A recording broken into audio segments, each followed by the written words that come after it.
Matty Stafford heading down to Cincinnati to take on Joey B. Joey B said after the game he wasn't 100%, but he felt like the risk of injury and the risk of going 0-3 was really weighing on him, and he didn't want to see them fall to 0-3.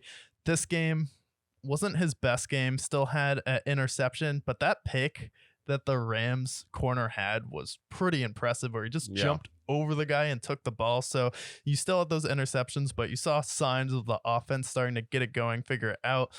Tyler Boyd is getting involved. Mixon had a few sightings there, and then Matthew Stafford back to himself with the interceptions. Yeah, I think what gave me optimism about the Bengals was midway through the third quarter, they started to finally get first downs because there was a punt off to start the game. I mean, it was field goal, and then it's just a bunch of punts, just not getting anything together. But started to see Jamar Chase come alive. We had Tyler Boyd. T. Higgins made a bunch of drops in this game. For somebody who's trying to get paid, probably should stop doing that. Joe Mixon had some nice plays. He got a touchdown in this game.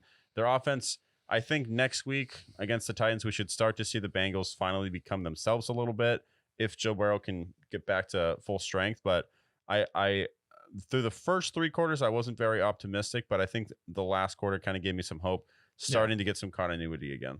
Yeah, and with the Bengals, the thing that gives me hope is their defense. I mean, Logan Wilson, absolute monster. And then you have, I think all four of their players on the defensive line are really dynamic, where you have DJ Reader, you have two elite pass rushers on the side that are really getting after it.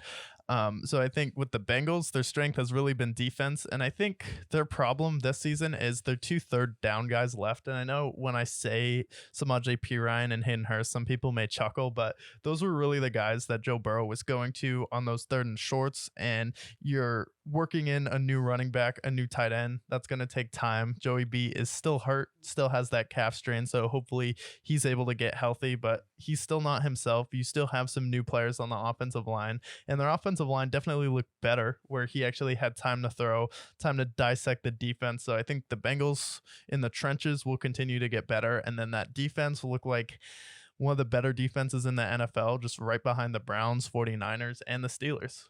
Yeah, they played really great. And for the Rams, they don't have a run game, and their weapons right now are less to be desired. Puka Nacua has been a great story, and going to give him all the flowers that he deserves, because he's stepped in. Someone who's a 5th-round rookie came out and has played electric for him. So credit to them. Matt Stafford, there were some plays in this game where I thought he made some really nice throws. But at the same time, what comes with Matt Stafford is you're going to have really high highs and really low lows, and had a lot of interceptions in this game. I feel like that was what cost the Rams the game.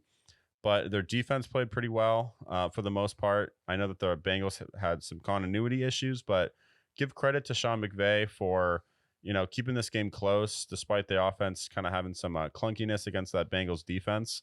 But I'd like to see how Puka Nacua plays when Cooper Kupp comes back, because I think this teams can be decent. I think they'll be a pretty decent team. I think they'll be up there with a team like the Bucks, or even a team like the Cardinals potentially. Yeah. We had them in like 7 to 10 wins, and I think they'll be frisky. I think 8 to 9 wins is realistic for this Rams team, and I think that's right where they'll be, especially with Cooper Kupp and Puka Nacua, but still have the Matty Stafford interception issues. And then you still have, can we have a reliable run game at the end of the season when it really matters? And then injuries for this team is going to be massive. Can we keep everyone healthy? And is Cooper Kupp going to be able to stay healthy when he comes back?